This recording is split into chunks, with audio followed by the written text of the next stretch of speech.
kind of problems are these? Okay, so she said mid-segment, I think. That's what you said? Yeah. And I agree, but what's missing to tell you how to, like, that you can do that? Okay, so, yeah, I mean, technically, we need TR and PA to be marked parallel. Also, what else? Yeah. We need to know that MD is actually a mid-segment. So I probably trimmed these off of a sheet that said it, maybe in the directions. And I'm not going to try to trick you on your test on Friday. That's not really what I do, but oops, I marked that one wrong. But just know if you're doing problems with mid-segment, it does need to be either stated or marked that it's in the middle. It's actually going through those midpoints. But once we know that, we know that the mid-segment is half of the sum of base 1 and base 2. So you saw me write the half out front. That's another way you can write it if you would like to. So those two are equivalent, either one. I think students usually do better with getting rid of the 2 when it's in the denominator than when it's out front as 1/2. That's why I gave it to you that way. But either one is fine if you have a preference. So in this one, we're told that the mid-segment is 33. And then our two bases are 2x minus 3 plus 3x plus 9. And so let's combine like terms inside. We'll get 5x and 6. Now what? Yeah, so this is a pretty consistent step. To get rid of the 2, you'll multiply both sides by 2. And we do that to cancel the 2 in the denominator on the right. So those 2's are gone. That means don't distribute this 2 to the numerator because it's canceling the denominator 2.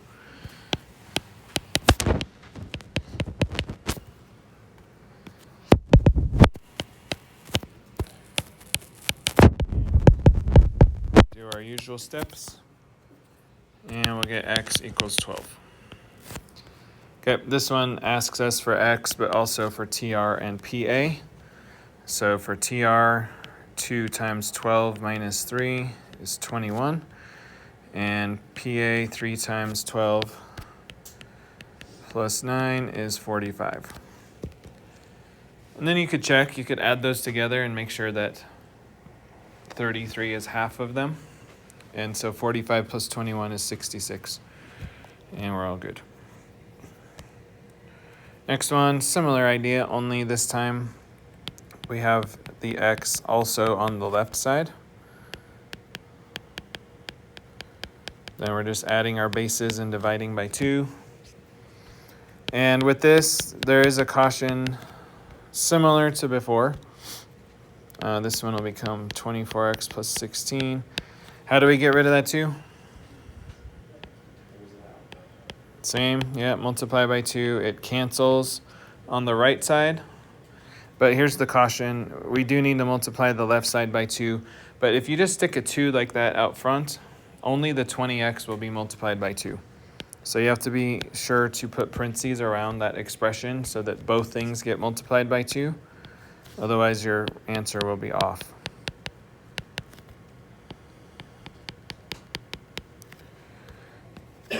And now we just go through the usual. I'm going to combine steps here. So those cancel and those cancel.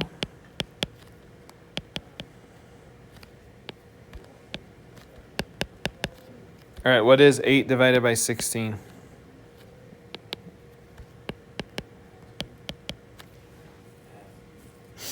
Half. 16 divided by 8 is 2.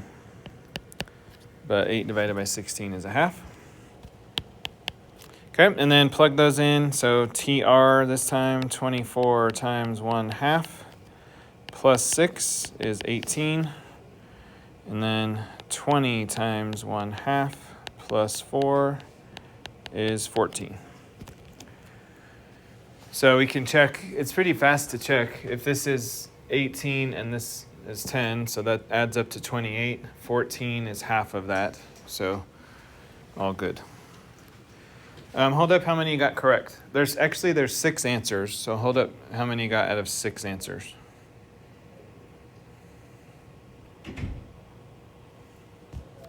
Okay. Any questions on this before we move on?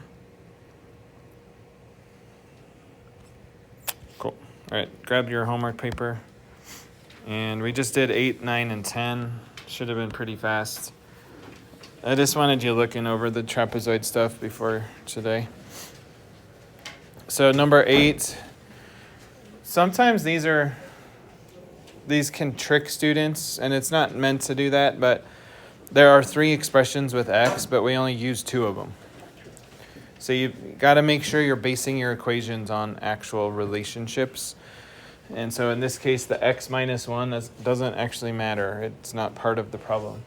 So we just set the 2 congruent legs equal to each other and solve for x. You should get x equals 4. Number 9, that one was side lengths. This now is angles. So what's true about these two? These 2 x angles in a trapezoid? Supplementary, right? So we add those together to 180. Again, it's not a triangle thing. It's a parallel line angles thing. And we get x is 16. Once we get that, now we can get what 6x plus 20 is, and that's congruent to y because this is an isosceles trapezoid. Okay, number 10. Now we're back to side lengths again, and those 2 are congruent, so we just set them equal and solve to get x equals 1. Any questions on those from last night, those of you who did it? Okay.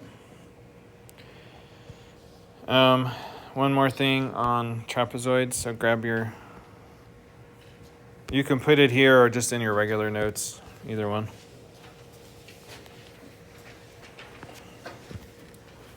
And this kind of makes it seem like trapezoids are the main event, but we'll spend a lot more time on the parallelogram side. But here's the plan. We had a meeting on Monday, and the geometry teachers, some of the classes are a little behind, so we decided we're going to push all the parallelogram stuff till after Christmas. And we'll wrap up with, after Thanksgiving break for those 2 weeks. Well, one, we have to take NWEA that week back, so that will be one day. That will be Wednesday of the week back. But also part of doing this, we need to do what we call coordinate proofs. And so we'll start those for kites and trapezoids. And along with that, we have to learn how to write equations of parallel and perpendicular lines. So the parallelogram side of the sheet will be second semester starting in January. This little note, and we'll put an example down in the example section, is a formula for area of a trapezoid.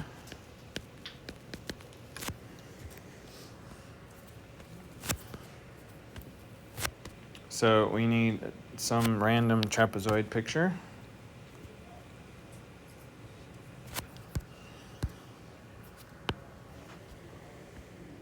Anybody know the area of a trapezoid? Okay. All right, well, for this, we need to know, and we already do, but we need to know that the 2 bases are the parallel sides. So let's mark those parallel. But also we need a measurement called the height.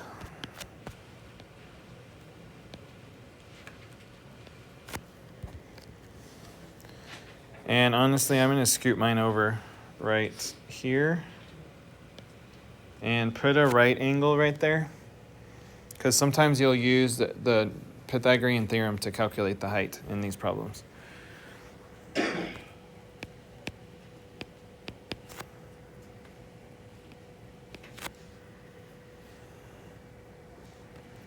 Okay, so this one, it's going to look kind of like the mid-segment. So it's the height times base 1 plus base 2 over 2. Basically take the mid-segment and multiply it by the height.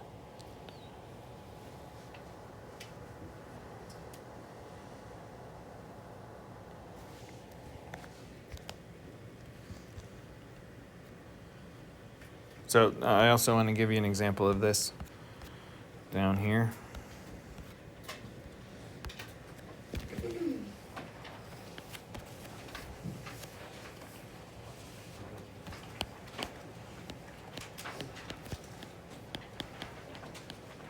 After we do this, I'm going to give you the rest of the class to work on the review for the quiz for Friday.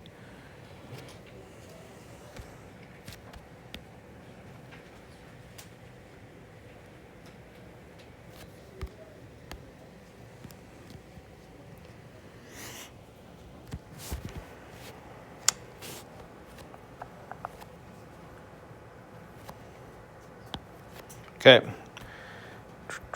Let's do...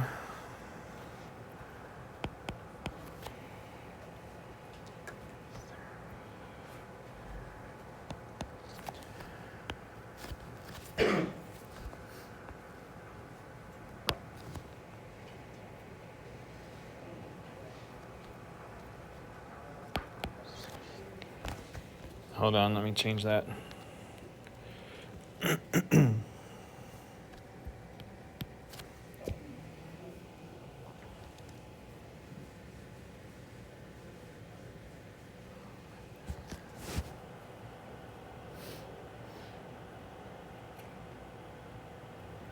Okay. So what do you notice about this? If I say find the area of the trapezoid, well, if it was me, maybe I would start with the equation. So, right, both sides, as we always say, both sides of the equation or the formula, because it tells you what you need. And the reason we're writing both sides is sometimes I'll give you the area and ask for something else. So this is the height times, I'm going to abbreviate the base as B1 and B2. Okay, so what all do we need in here? Yeah, we have the base. Good job. We need the bases and height. So we have the bases. They're 10 and 22, but we don't have the height. And sometimes you'll be given the height. I'm giving you kind of the worst case scenario. Any thoughts on how to get the height? It's not even shown on here. Yeah, we're going to use that. Okay, so if the height isn't given, that's your next step. So find h if not given.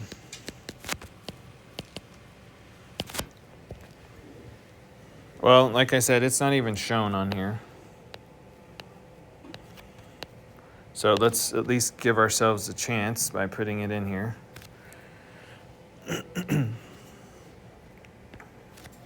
Okay. We know it's perpendicular. So we know we formed a right triangle. But we only have one length in the triangle. We only have the hypotenuse of 15. So how are we going to find h if we only have one length? Well, here's the idea. If you draw in two heights, do you see how this is going to be split? Like this, if we bring this 10 down, that it splits the 22 into two equal sections on the ends. Okay, so how long are each of those sections? Like that middle section is also 10. Excuse me. So each, like the remaining amount of the base is 12. So each of these will be 6, right? So 22 minus 10 divided by 2. And that gives us 6. That's those lengths right there. I would at that point redraw the triangle. And now we have 6 on the bottom, 15 and h. And like Parker said, we'll use the Pythagorean theorem.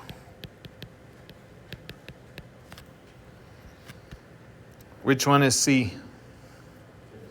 15, good. So this is h squared plus 6 squared equals 15 squared.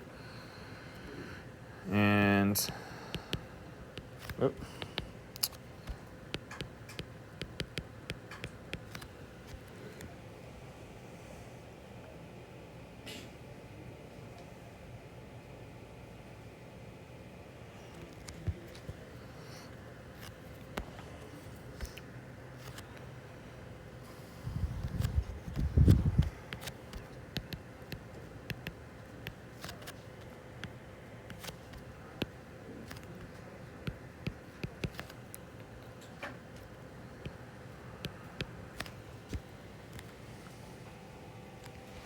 Okay, so h is going to be some weird random square root of 189.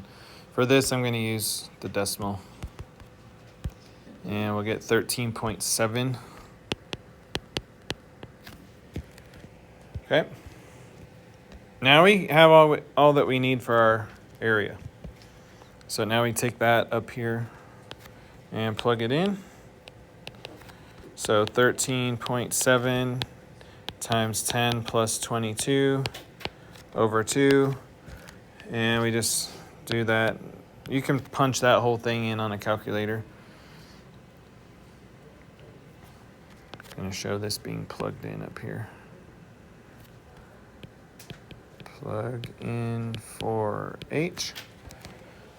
And did anybody do it? 13.7 times 10 plus 22 over 2.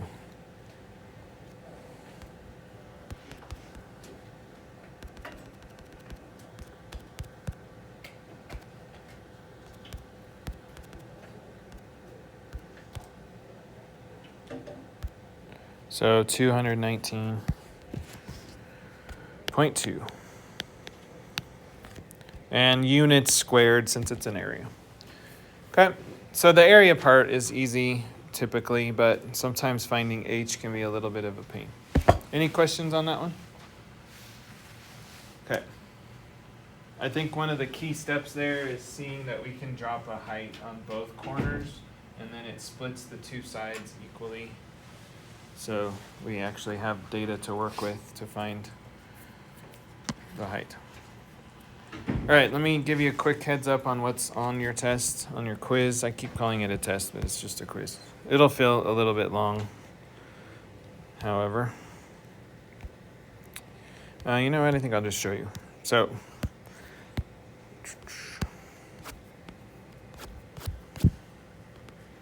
guys remember these angles? That's going to be on there, okay? So you need to know these 4 formulas, and when to use them is the main thing. So you'll want to write them on your note card. I'll hand that out today. But again, make sure you know when to use them. If it says interior, it's one of these two. If it says each interior, it's this one. And just a quick reminder, 180 is how many degrees in each triangle. N minus 2 is how many triangles we can draw in a polygon. So it's always the sides minus 2. If it's a 10-sided figure, it would be 8 times 180. And then for each, we just divide it by the number of angles so that those degrees get split evenly. But for that, it has to be regular, and you'll be told that. Otherwise, you won't be able to do it. Okay, and then exterior angles are easier because they always add up to 360. And then if it's regular, we can just divide by the number of sides and find that. But just let's see if I have one of these in here. Yeah, like this one. This is more like what you can expect on your quiz. So remember, the process was to find the total, whether it's in or out, write down the total, and then set the whole thing, the whole long sum, like this one was really long, set it equal to that total to solve for the variable. That's more like what you should expect on your quiz. And then next thing was kites. We don't have that yet. So all these properties, remember that involved a lot of Pythagorean theorem. So a squared plus b squared equals c squared. I would definitely write, well, you can use this sheet on your test, so note card plus this sheet. But if you have any issues with Pythagorean theorem, maybe write yourself some notes about how to use that. So review those properties. Remember, there's two sets of congruent sides. There's one of the diagonals, the short one, is cut in half. It's bisected. There's angles that are bisected. The diagonals are perpendicular. That's a big deal. That's what sets up the 90s, or the right angles. And then also the trapezoids. So we've done trapezoids the last couple days. That will be on there as well. Any questions about what to expect?